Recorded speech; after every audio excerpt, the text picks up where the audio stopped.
And I call on Senator Ríordáin to speak, and you have 12 minutes.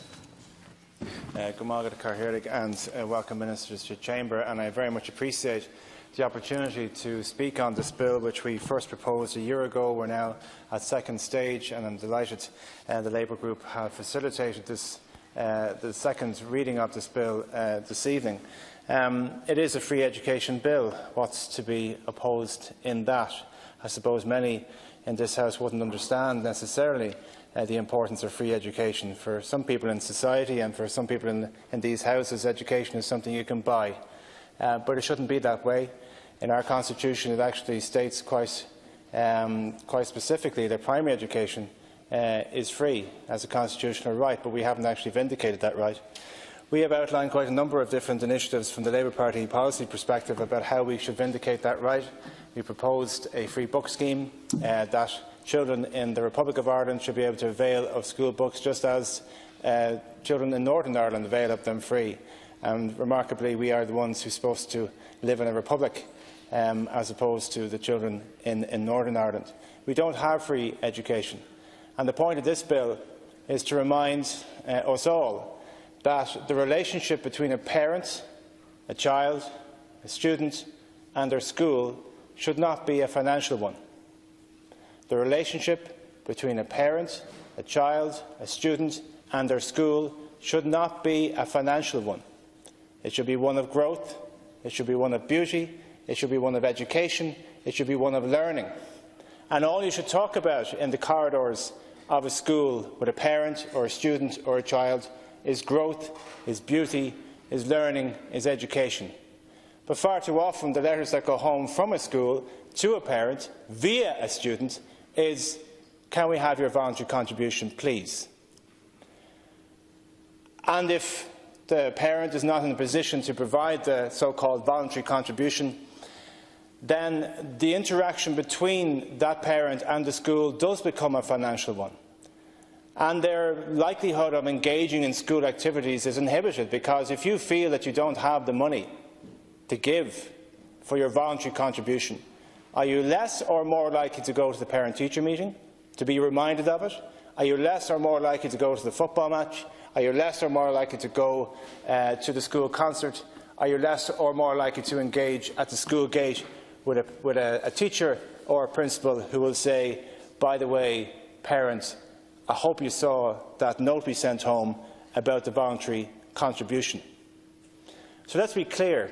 In a fully functioning democracy that values education, we wouldn't have voluntary contributions. There are many countries in Europe, particularly in Scandinavian countries, who think it's absolutely unbelievable that you would have a fundraiser for a school. Sure, isn't that what taxes are for? And I know that many will say if you don't have voluntary contributions, you can't keep the lights on, you can't keep the school heated, you can't have fully functioning school activities.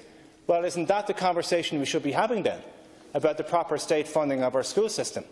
They say our bill will cost €45 million. Well, then let's find the €45 million. Let's not be talking in terms of tax cuts. Let's talk about proper provision of education for the children of this country.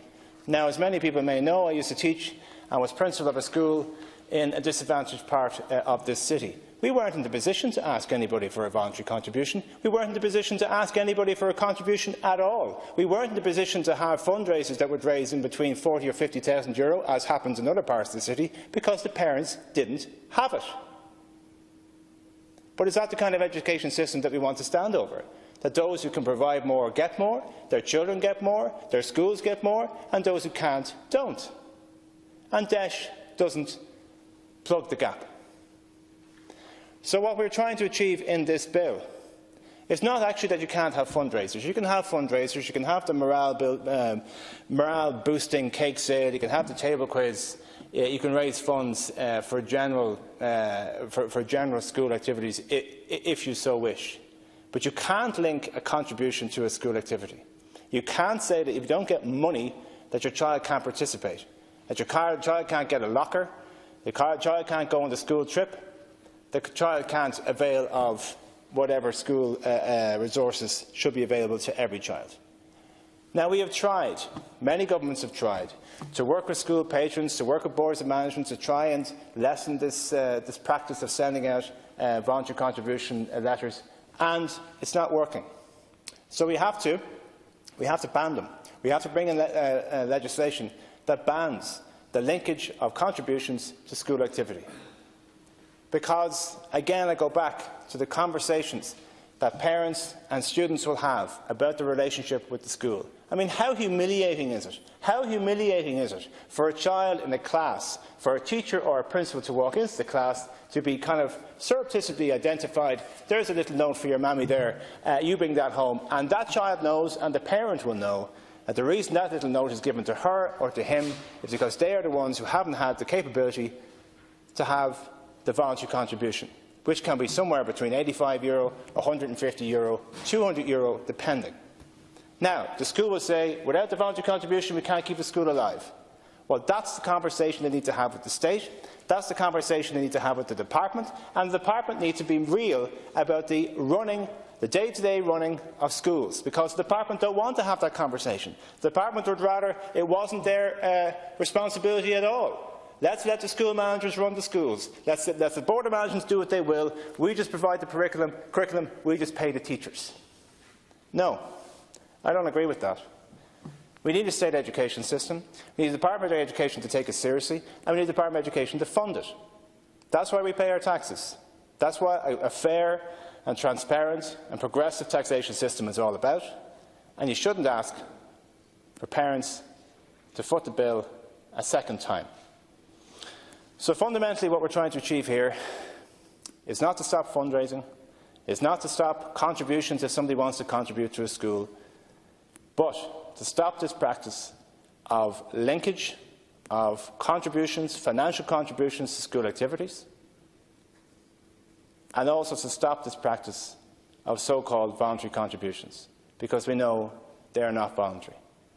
So if we have, I suppose, the aspiration, the vision of free education, what does that mean? Free education, you don't have to pay for your books.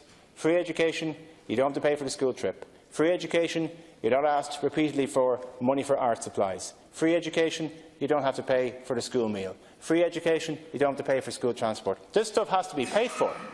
This stuff absolutely has to be paid for. But this is the choice that we have to make in Irish society. Do we believe in a tax-cutting regime which individualises everything, which benefits the rich more, which entrenches inequality, or do we believe in the provision of public services for everybody, for absolutely everybody? And please don't tell me, oh, we have all these schemes in disadvantaged schools, etc., etc. In every single school in this land, you'll find a disadvantaged child. In every single school in this land, you'll find more than one disadvantaged child. You'll find overlapping, entrenched, intergenerational disadvantage, and they are still the ones who get the letter home asking for a so-called voluntary contribution. And it is humiliating. It is undermining. It's embarrassing. And it's completely unnecessary in one of the richest countries in Europe. So, fundamentally, Minister, what I think we can all achieve this evening, and I appreciate that the government are not opposing the bill, is that we stand fast to that Republican ideal of free education. And it's not something that I just came up with. It's entrenched in the constitution of the land. So let's vindicate that right. Let's make education free. And let's break this chain that drags down so many parents at the school gate that they won't go past it because they don't have the money. Not because there's a fee involved in sending your child to a school, in the vast majority of cases, because they won't pass the school gate because somebody's going to ask them an awkward question about the voluntary contribution.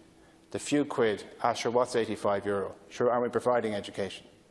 But education is the great leveller, it's the great liberator.